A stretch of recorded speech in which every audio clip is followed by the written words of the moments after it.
What's going on, folks? So, the topic today, and the hot topic of the internet, backing tracks. Is this part of the process or is it cheating? So, let's take a look. I think the first thing you have to differentiate when it comes to backing tracks are you creating a sound or effect for personnel that is not there, or are you playing along or miming along to a pre-recorded track, making like you're playing something that you're really not? And I think that's really you have to clear that line first. As far as my experience playing music, the first time I ever played live was quite a story. I was roadieing for a friend of mine's band, and they were playing at L'Amour's. For those of you that don't know, L'Amour's is a very famous rock and roll venue in Brooklyn that unfortunately closed down, but has hosted many a banger in the day, to the likes of Metallica, Megadeth, Slayer, Anthem. I mean, like the big fours played there. Like this is a monument to the New York rock scene. And so I thought it was the coolest thing in the world. I get to roadie for a band playing at L'Amour's. Like, how cool am I? The guitar player was borrowing my amplifier setup, and since I was going to be setting it up, helping, doing all this stuff, I brought my guitar for the sound check because me playing around the guitar is just not gonna work. So we're at the show and setting everything up, and where is the guitar player? Nowhere to be found. So we're getting closer and closer to the show, and the singer pulls me aside and is like, all right, we're going to need you to...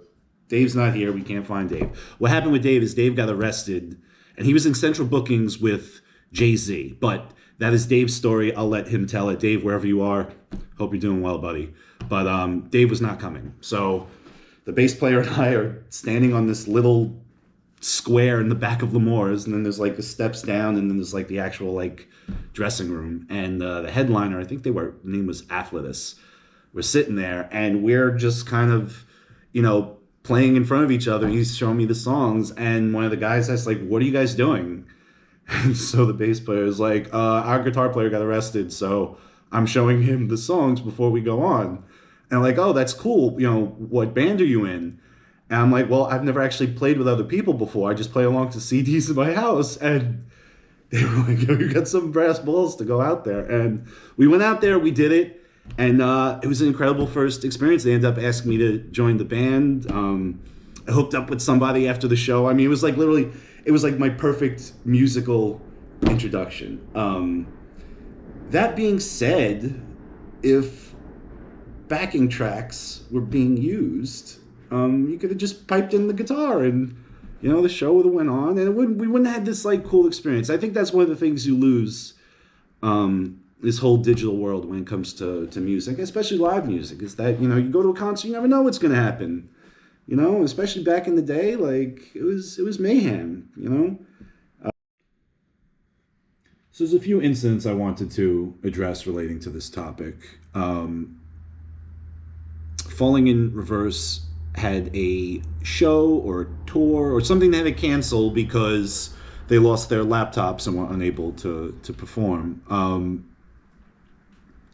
While I get it that everything is done through the laptops, and people think like, oh, you're using... It's like, no, the patches, the guitar tones, like everything goes through it. A guitar player doesn't hit the pedals they need for each part of a song. It's all done for them automatically. Isn't that crazy? Yeah. So my thing is like, all right, I get it. They won't get but your amps still work, right? You can still sing. You brought a bass, you brought a guitar. Like, plug it into covers, man. Like, where did you guys start? Like, how did you put a band together?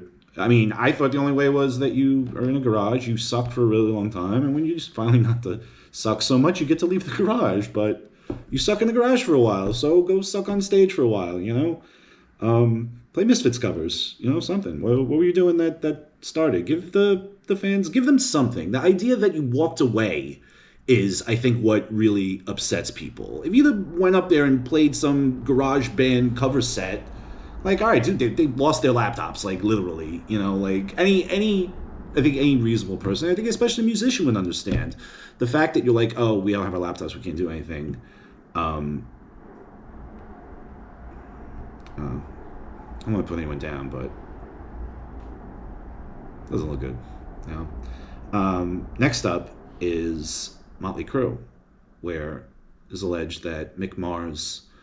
One of the reasons Mick Mars left is because they were, playing along to everything, weren't really playing.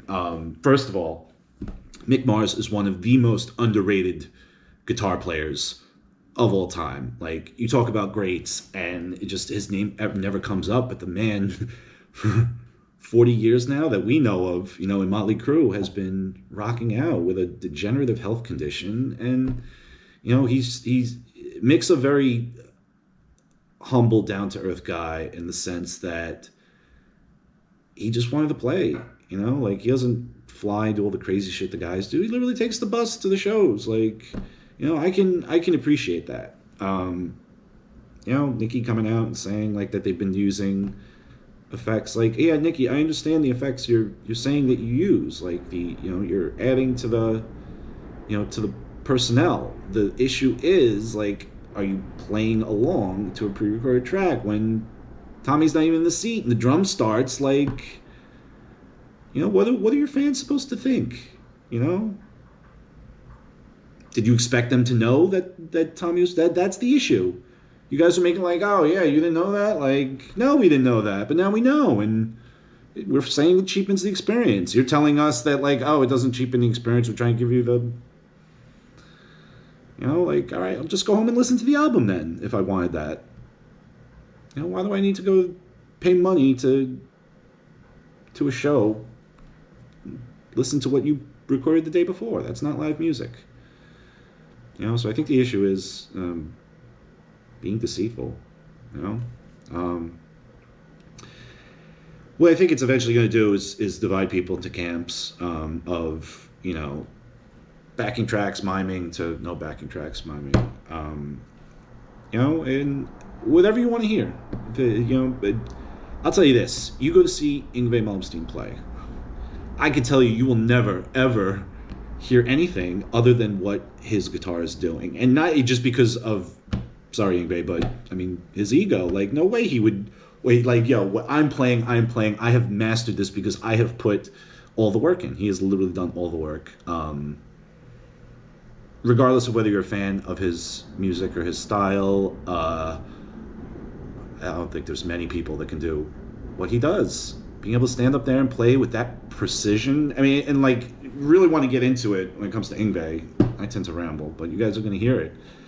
He is playing like through Marshall with reverb on a single coil. Like, just by all means, like, this thing should be screaming out of control, and he gets up there in front of everyone. He wields it like a fucking scalpel. And I have so much respect for that, because I know how hard I've worked to get to where, I am at guitar, which I would consider mediocre by all means, but to get to that level, I mean, you ask him, he'll tell you, he's like, bro, I lived with a guitar. I play until I fall asleep, and then I walk and I play, and I get to the studio and I play, and all he does is play. And, I mean, I respect that.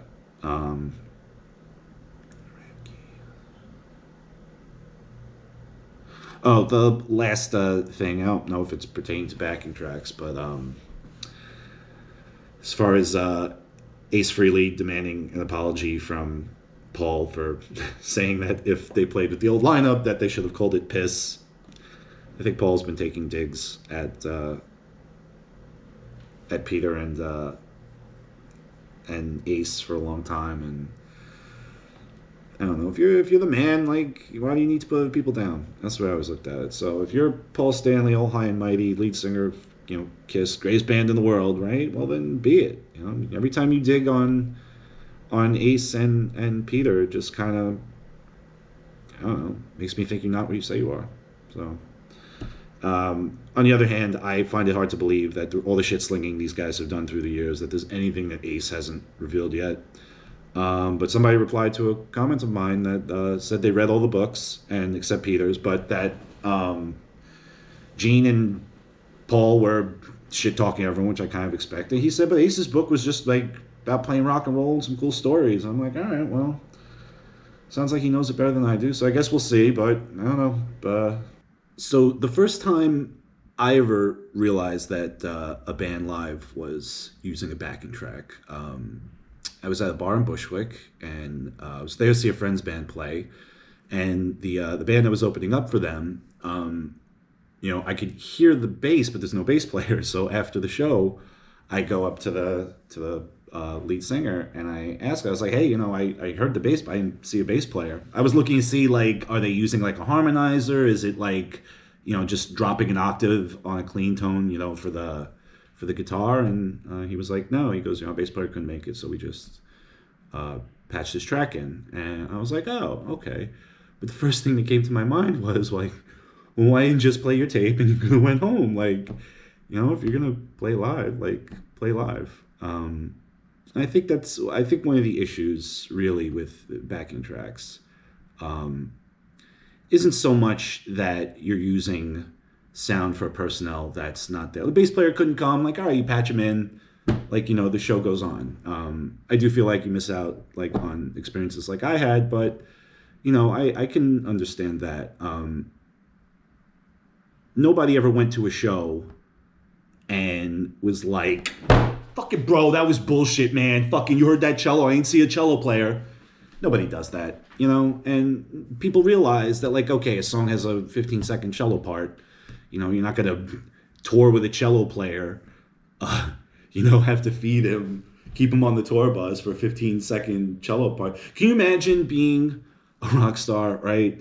You're out there, you're partying, and, maybe dabbling in some opiates. And with that comes, you get to be a little backed up. And, it might be a couple days before you could, have a movement. And when the time arises, can you imagine, like, you're finally ready to go after 4 days, and the cello player is in the toilet? You have to pinch it off. Like, you would be furious. So, like, I understand using a backing track for a effect that obviously is not being done, by the people on stage. Like, if you want to spruce up a chorus by the backing, you have 20 backing vocalists that do your chorus. You're not gonna bring 20 backing vocalists with you, So, like, you put that in, like, I can understand it, but the people are still singing. You still have your backup singers, but just kind of bring up the pop. I'm okay with that. The issue is that when you're putting all of these backing tracks in, and then the players are playing along to a pre-recorded track, that's the issue.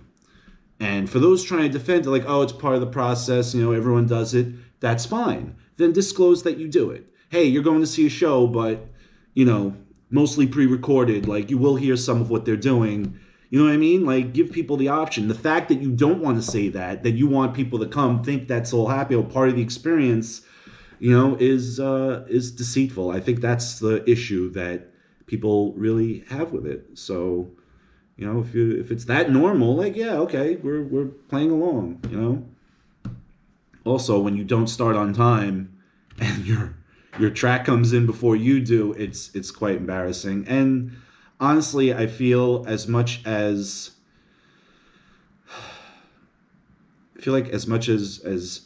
musicians have been exploited in the industry, I feel like, especially with ticket prices, like, fans feel like they're getting their eyes gouged out. I don't want to go to a big venue anymore. Like, I used to love Iron Maiden. Like, I've seen them twice at MSG, and both times, like, they were just $200 for a ticket to be in nosebleeds. Like, it wasn't worth it. The set list wasn't great. So I feel like a lot of people feel like they're not getting value out of the shows, and especially with ticket prices so high. And now you're going to compound that in, like, oh, they're not even really playing. Just feel like it's cheapening the experience. Also, too, as a guitar player growing up, like, you're seeing your idols, and, you're watching these guys, they're playing live, and they're ripping it, and, that's what makes you put the practice in, Like, I'm going to have to stand up there, and, I had to walk out on that stage, like, having learned a song a few minutes before, my first time playing live. Like, you take that away, like, do you even really need to play guitar in the first place then? Like, if you can just air guitar well enough, like, have someone else write it, you know? Like, and then once you get to that point, like, it's a very slippery slope. My thing is, I don't want to judge anybody for the music they like or the music that they perform. If it makes you happy, like, I want you to do it. You know, I don't want you to be shamed for it. I think my issue and the issue with a lot of other people is that, you know, it seems deceitful. So, enjoy what you do, and yeah, let's be kind to each other, though. All right, love you guys.